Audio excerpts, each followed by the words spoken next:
Hola, ¿qué tal? ¿Cómo están? Qué gusto estar aquí una vez más.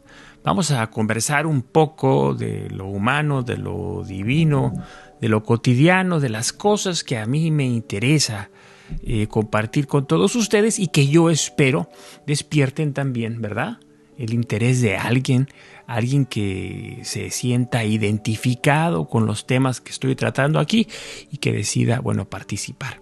Me encantaría que fuera así, que me dijeras desde dónde me escuchas, que me dejaras un comentario, que te suscribieras, que compartieras, que fueras parte de esta familia de personas en torno a este canal de Filosofía. Bueno, dicho esto, presentadas ya las credenciales que corresponden al episodio de hoy, vamos a hablar del tiempo. Y yo le he llamado a este episodio No podemos perder el tiempo. Y me voy a explicar por qué. Vamos a ver. Es imposible perder el tiempo. Porque solo se pierde lo que se tiene. Como podríamos perder, por ejemplo, las llaves del automóvil, la cartera. No sé, esas son las típicas cosas que se pierden, ¿no? Pero el tiempo no lo poseemos, amigo mío, amiga mía. No tenemos el tiempo, nosotros somos el tiempo y eso es otra cosa. Eso es diferente, muy distinto. La idea de que lo podemos perder tiene sobre todo que ver con una noción, con un concepto que es el de productividad.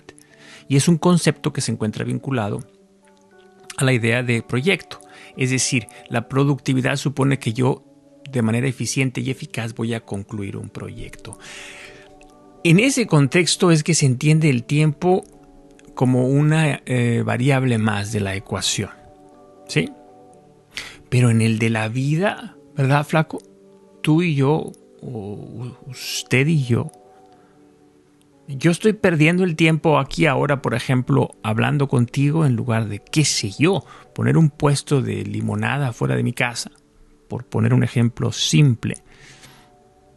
Pues yo creo que no, y me voy a explicar, voy a hablar en mi defensa, ¿no?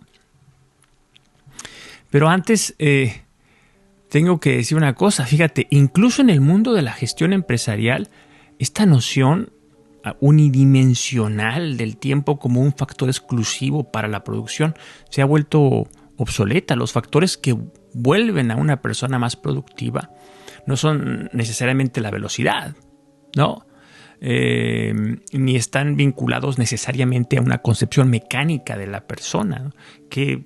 ¿Cuántos metros tengo que desplazarme? Vamos a cortar la distancia entre el proceso 1 y proceso 2 para que la persona pueda trabajar más. Eso es una concepción meramente mecánica, meramente espacial. La gestión empresarial sensible, contemporánea, entiende esto, pero no considera que sea lo más importante. ¿Por qué? Porque no somos máquinas. Tenemos un cuerpo que funciona mecánicamente, ¿no? Si yo muevo pues las manos, tengo este poder prensil y tengo elementos propios de una máquina en mi cuerpo, que es un cuerpo material.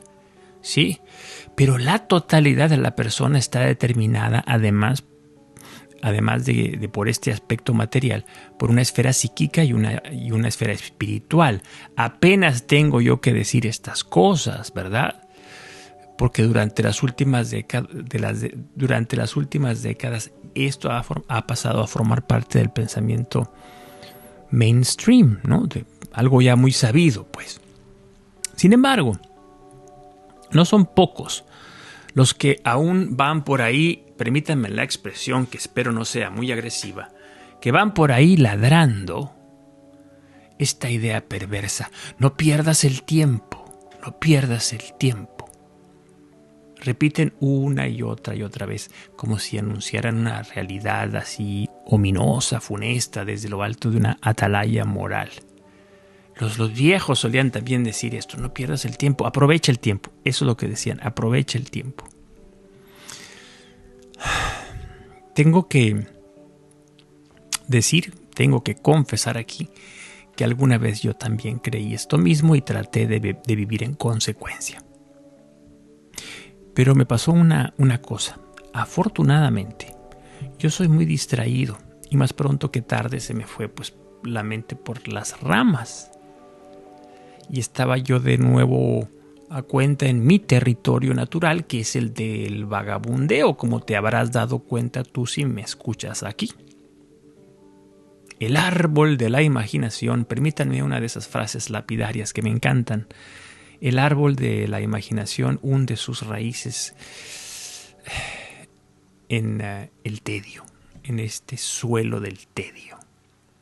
La persona que vive unida a las cadenas de una responsabilidad interminable es una criatura a la que le han extirpado el órgano de la creatividad.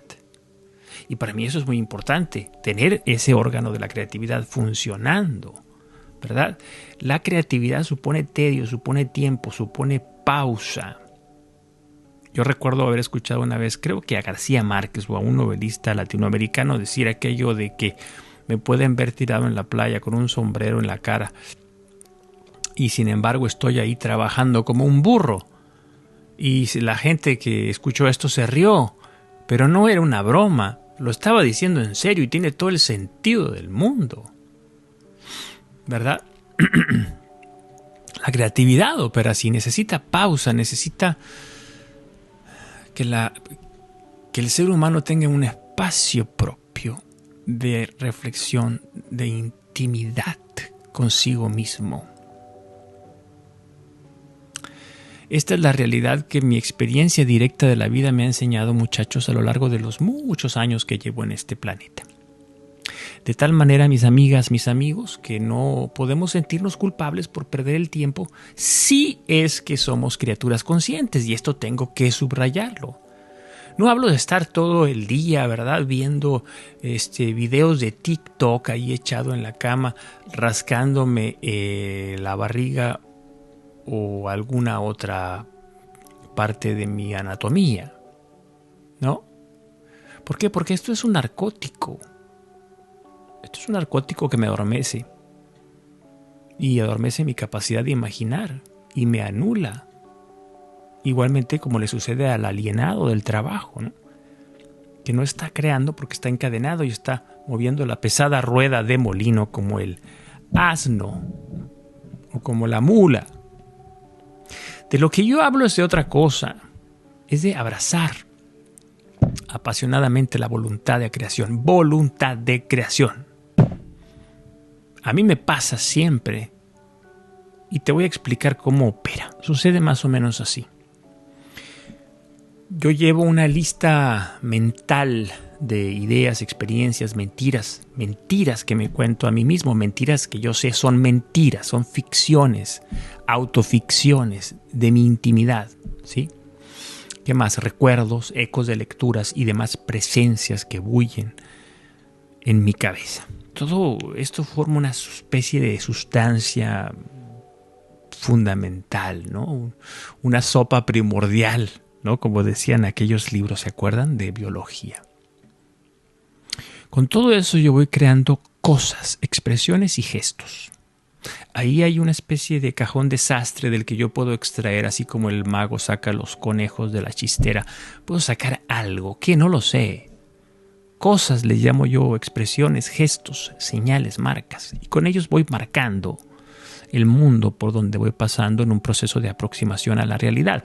Por ejemplo, puede ser un texto audiovisual como este que estoy creando, pero puede ser también un texto literario que supone un proceso de creación distinta, o puede ser incluso algo performativo, como una conversación.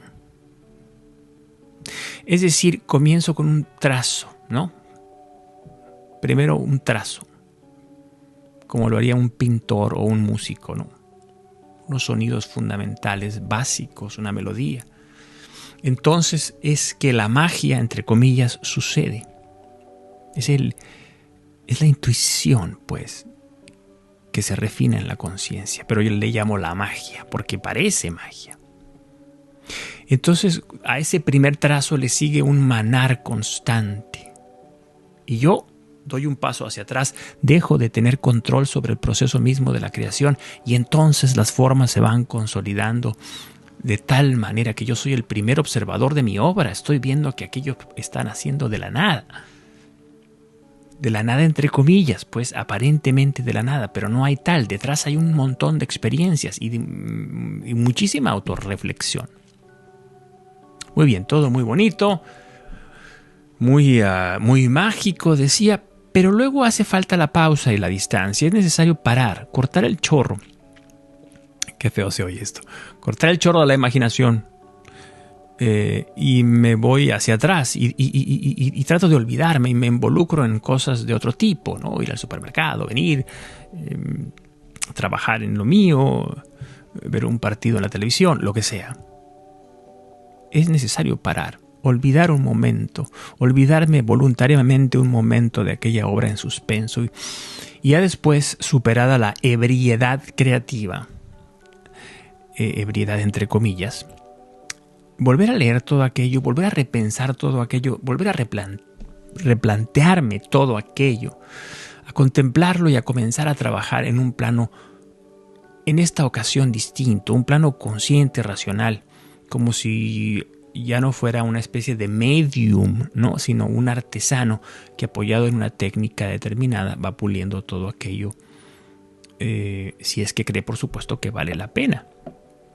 Tú has visto a los artesanos trabajar como con muchísima paciencia, por ejemplo, los que están ahí pintando, ¿no? Pintando la cerámica o están tallando la madera, con una paciencia brutal, bárbara. Saben lo que están haciendo, están partiendo de una realidad concreta, una obra concreta.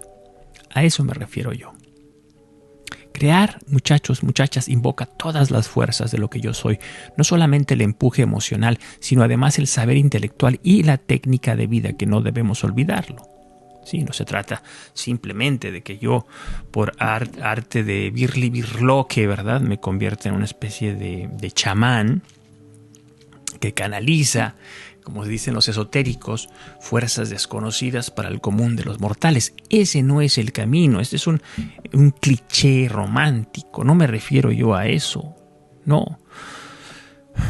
Me refiero a la intuición, que es hija de la autorreflexión, de la conciencia, que es esa matriz de la que yo voy entresacando formas para ir construyendo una obra que yo deseo y que precisa o que requiere de tiempo y de mucha paciencia y que requiere sobre todo que yo me desentienda también y que después vuelva a ella a trabajar, a laborar, esta vez con una perspectiva distinta, más racional, más consciente, más técnica y metódica. Es un proceso, a esto le llamo yo proceso de aproximación constante, que al mismo tiempo, ¿saben qué? Al mismo tiempo es interpretación y testimonio. ¿Es interpretación de qué?, te preguntarás. Bueno, de la realidad, porque yo estoy en interacción constante con la realidad. ¿Y testimonio de qué? Bueno, testimonio de mi percepción de la vida. Es un testimonio de mi perspectiva, de cómo estoy yo viendo el mundo que me rodea. Si esto que yo digo se cumple, entonces no es posible hablar de tiempo perdido, ¿verdad? Por el hecho de no estar vinculado a un proceso mecánico de elaboración. Para mí aquí hay toda una escuela del saber, de la experiencia humana existencial profunda. ¿Cómo diablos voy a llamarle pérdida de tiempo a esto? Yo no he perdido el tiempo porque lo he dedicado a pensar y a pensarme, a contemplar y buscar comprender. Hasta el día de hoy. No me haré jamás millonario. Ya habrá quedado claro, pero tal no es un asunto que me haya pasado por la cabeza nunca. De tal modo que no puede haber frustración ahí donde nunca hubo deseo. ¿Y sabes qué? Para terminar, ¿sabes qué? En este proceso de creación, que es interpretación y que es testimonio, decía, de mi autoconocimiento y confesión de mi perspectiva de la realidad, este proceso es un proceso muy rico, enriquece mi experiencia del mundo y enriquece la experiencia de los que me rodean. Es mi contribución a la causa humana común. ¿No es acaso este el valor primordial de las humanidades, o debía serlo, o solía serlo? Yo creo que sí, que además de construir hermosísimos puentes y hermosísimos artefactos como este micrófono, como esa cámara, también es fundamental pensar lo que nosotros somos, acudir a la filosofía, acudir al arte, reconocernos humanos, testimoniarnos humanos, confesarnos humanos, interactuar como humanos, reconociendo el profundo valor que tiene cada uno de nosotros y su absoluta, irrenunciable, innegociable dignidad. Eso creo yo, muchachos, lo creo de todo corazón y lo trato de expresar aquí delante de ustedes de la mejor manera que yo puedo. Todo es mejorable, es así. Pero bueno, ya por hoy se acabó el capítulo. Ya mañana será otro día y mañana, con un poquito de suerte, podré expresar estas ideas de una mejor manera. No te olvides de mandarme un mensajito, dejarme un mensajito. Dime quién eres, desde dónde me escuchas. Y suscríbete, dale click a la campanilla y comparte. Eso es todo. Nos vemos en la próxima ocasión. Hasta pronto. Chao, chao.